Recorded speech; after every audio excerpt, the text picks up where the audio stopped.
শরীর ভালো না থাকলে মনও ভালো থাকে না, আর কোনো কিছুই যেন ভালো লাগে না। তার মধ্যে এরকম ওয়েদার কি বলবো বন্ধুরা, সকালে উঠে দেখি যে একদম মেঘলা, মানে ভোর রাত্রে সারারাত্রি ধরেই প্রচণ্ড ঝড় বৃষ্টি। এত ঝড় হয়েছে যে মানে হাওয়া-ঠাওয়া খুব হাওয়া হয়েছে। যার জন্য একদম এই যে দেখো এখনো দেখতে পাচ্ছ গাছপালা খুব নড়ছে। তো ঝড় হয়েই মানে হাওয়া খুব হচ্ছে। এই যে গাছের পাতা পড়ে একদম উঠান শেষ। খুব ঝড় হয়েছে। তো তাড়াতাড়ি করে ঝাড়ু-টাড়ু দিয়ে নিলাম, আর উঠানে এত পাতা পড়লে ভালোও লাগে না। তো মেঘলা ওয়েদারই সকাল থেকে, মানে রাত্রের থেকেই শুরু হয়েছে এরকম।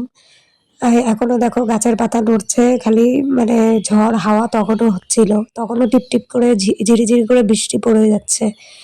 তার মধ্যেই কি করা যাবে? কাজ তো করতেই হবে। তো তাড়াতাড়ি এই যে স্নান-টান সেরে পুজো দিতে চলে এসেছিলাম। তো তুলসী মন্দিরে জল দিয়ে পুজো দিয়ে নিলাম। আর তারপরে এখানে রান্নাঘরেও চলে এসেছি। এদিকে সবজি কি বানাবো তাই ভাবছি। এই যে কুয়াশ আলু সোয়াবিন ভিজিয়ে রেখেছি। তো কুয়াশ আলু দিয়ে সোয়াবিনের তরকারি করব। আর ভাবছি পাঁপড় ভাজা করব। তো পাঁপড়ও এদিকে ভাজতে দিয়ে দিয়েছি। আর হাঁড়িতে দেখলেই গরম জল চাপিয়ে দিয়েছিলাম। চাল ধুয়ে খালি দেওয়ার অপেক্ষা। তো চাল ধুয়েও দেওয়া হয়ে গেছে। তরকারিও তাড়াতাড়ি হয়ে গেছে। যেহেতু বেশি কিছু করিনি, ২টা পদই। তো সকালে তাড়াহুড়া থাকলে আর কি করা যাবে? মানে তাড়াহুড়োর মধ্যে যে এতটুকু করা হয় এটাই আরকি। তারপরে তাড়াতাড়ি এই যে চুল-টুল আঁচড়ে নিলাম, আঁচড়ে এদিকে রেডিও হয়ে গেলাম। যেহেতু বেরোতে হবে। শরীরটা কবের থেকে ভালো যাচ্ছে না, সর্দি তো কমেই না। জানি না কি হয়েছে। আর এদিকে হাসব্যান্ডও রেডি হয়ে গেল। তারপরে দেখো এখনো জল জমে আছে। মানে এদিকে এরকম পরিস্থিতি, বৃষ্টি তো আগে হয়ইনি, এখন এত বৃষ্টি হচ্ছে যে বৃষ্টি কমার নামই নেই। এই যে বেরিয়েও পড়লাম তো স্কুলের উদ্দেশ্যে। আর রাস্তাঘাটে জল, এদিকে দেখতেই পাচ্ছ তোমরা এখনো মেঘলা আবহাওয়া, আকাশে পুরো মেঘ।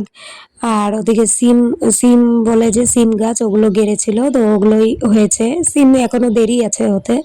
তো এই যে দেখতে দেখতে স্কুলেও চলে আসলাম। স্কুলে এসে ব্যাগ ট্যাগ রেখে আজকে মাসিও চলে এসেছে তাড়াতাড়ি।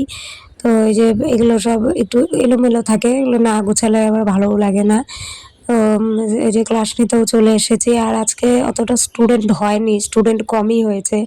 স্টুডেন্ট কম হবেই স্বাভাবিক, কারণ যেহেতু বৃষ্টি বৃষ্টি ওয়েদার, মেঘলা, তো অনেকে স্কুলে আসতে চায় না।